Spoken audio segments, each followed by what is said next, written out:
இன்றே சப்ஸ்கிரைப் செய்து உங்கள் ஃபேவரட் ஷோகளை காணுங்கள். சார், காவேரி டெக்ஸ்டைல்ஸ் வண்டி சார், உள்ள ஜவுளிலோட தான் இருக்குது. என்ன இருக்குன்னு நாங்க செக் பண்ணிக்கிறோம்.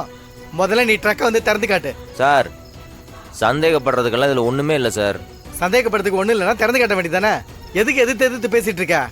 என்ன வேற ஏதாவது பிசினஸ் பண்றியா? சார், யாரை பார்த்து என்ன பேசிட்டு இருக்கீங்க? அப்ப சொன்னதை செய்யா. வாங்க. நட. யோ வாயா. வரேன் சார்.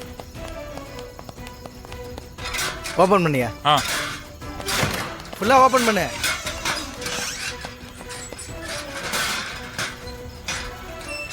ஏறி பாருங்க, எல்லாம் ஜவுளி தான் இருக்கு. யோ கான்ஸ்டபிள், மேலே ஏறி செக் பண்ணியா? Okay sir.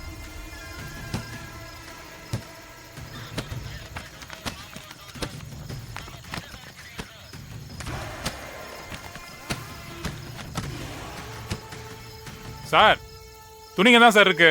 யோ நல்லா செக் பண்ணியா? நல்லா பார்த்துட்டேன் சார், துணிங்க தான் சார் இருக்கு, வேற எதுவும் இல்லை சார். அதான் எதுவும் இல்லைன்னு சொல்றாரு, அப்புறம் என்ன சார்? ஏதோ எதிர்பார்த்து வண்டியை பிடிச்ச மாதிரி இருக்கே. நீங்க எதிர்பார்த்த மாதிரி வண்டியில் எதுவும் இல்லை, கிளம்பு.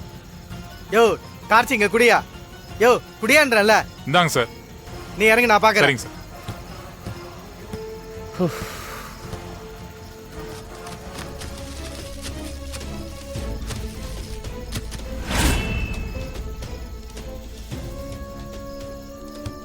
யோ என்னையா அது?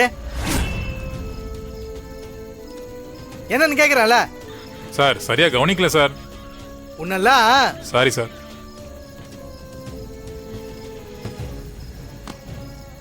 என்ன தம்பி இது? இதான் காவேரி டெக்ஸ்டைல்ஸ் ஜவுளியா?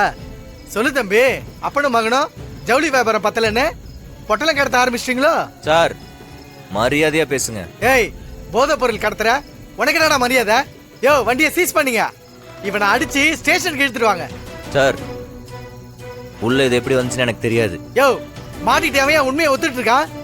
சார், இத்தனை வருஷமா பிசினஸ் பண்ணிட்டு இருக்கோம். எங்க கடை மேலேயோ பிசினஸ் மேலேயோ இப்போ வரை ஒரு பிளாக் மார்க் விழுந்தது கிடையாது. நீங்க ஏதோ மோட்டிவோட பண்ற மாதிரி இருக்கு. என்னையா மோட்டிவ்? இதுக்கு முன்னாடி உன்னை நான் பாத்திருக்கேனா? அப்புறம் ஏன் நான் இதை செய்யணும்?